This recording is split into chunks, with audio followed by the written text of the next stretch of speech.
नमस्कार, स्वागत है साहित्यिक झरोखा चैनल पर। आज हम करेंगे राहुल सांकृत्यायन जीवन व साहित्यिक परिचय। राहुल सांकृत्यायन का नाम हिंदी साहित्य में विशेषकर यात्रा साहित्य के लिए जाना जाता है। तो आइए आज विस्तार से इनके बारे में जानते हैं। इनके अगर जीवन की बात करें तो इनका जन्म 9 अप्रैल 1993 ईस्वी में हुआ और कहाँ पर, गांव पंदाहा में। ये गांव आजमगढ़ जिले में स्थित है जो कि उत्तर प्रदेश में है। इनका मूल नाम केदारनाथ पांडे था। इनके पिताजी गोवर्धन पांडे और माताजी कुलवंती। इनकी अगर शिक्षा की बात करें तो आरंभिक शिक्षा इन्होंने गांव की पाठशाला से ही प्राप्त की।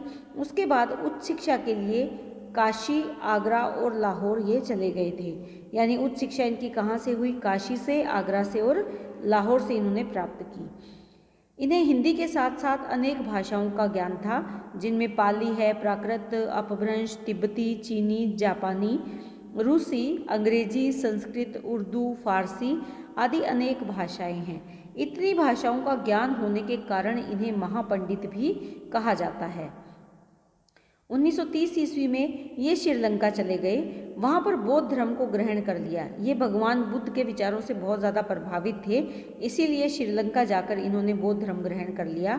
और जो इनका नाम केदारनाथ पांडे था वो भी इन्होंने बदल लिया। और कौन सा नाम ग्रहण किया?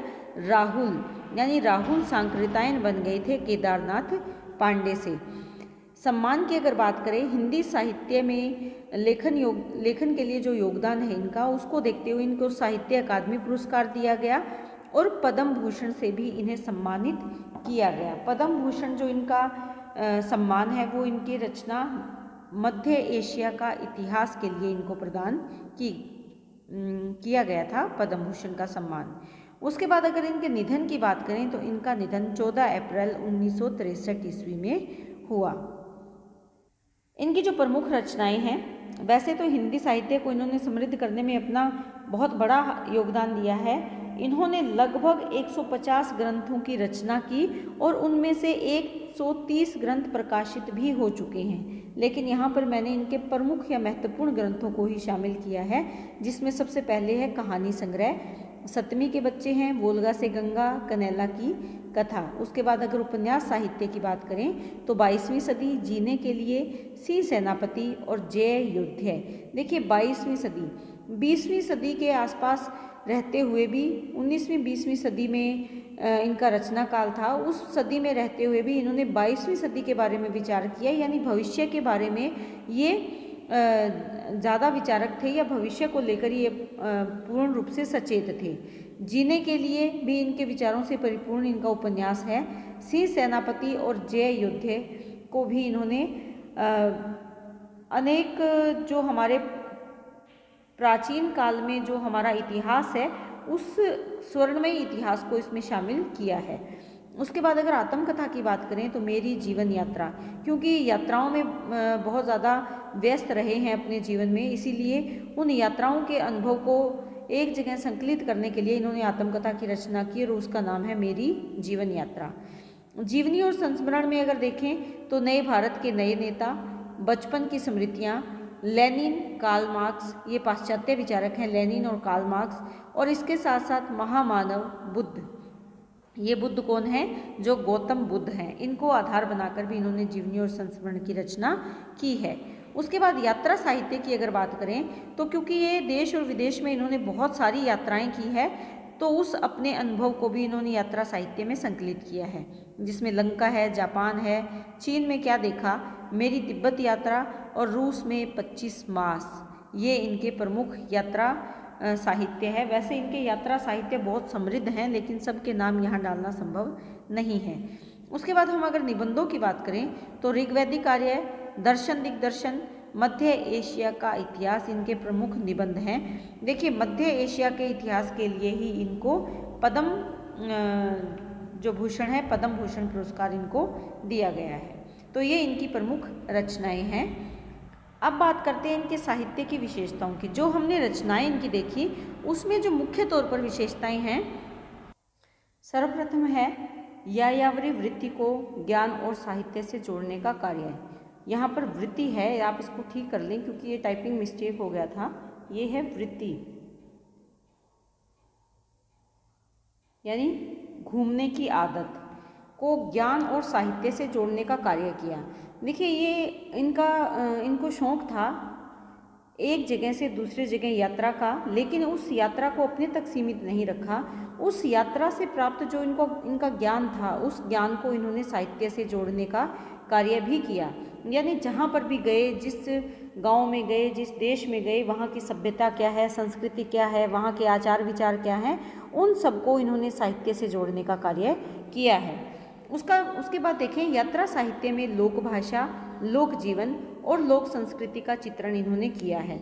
यानी जैसा कि अभी मैंने बताया कि वहाँ के लोगों की भाषा कैसी है, वहाँ के लोगों का जीवन और रहन सहन कैसा है, वहाँ की संस्कृति क्या है, परंपराएं क्या है, विचारधाराएं क्या है, या उनकी मान्यताएं क्या है, इन सबको इन्होंने यात्रा साहित्य में शामिल किया है। उसके बाद अगर देखें तो भौगोलिक परिस्थितियाँ कैसी हैं, साहित्य में क्या चल रहा है, इतिहास कैसा है उस स्थान का, और उस वहाँ की संस्कृति, इन सब का ज्ञान करवाने के लिए ही इन्होंने यात्रा साहित्य लेखन प्रारंभ किया।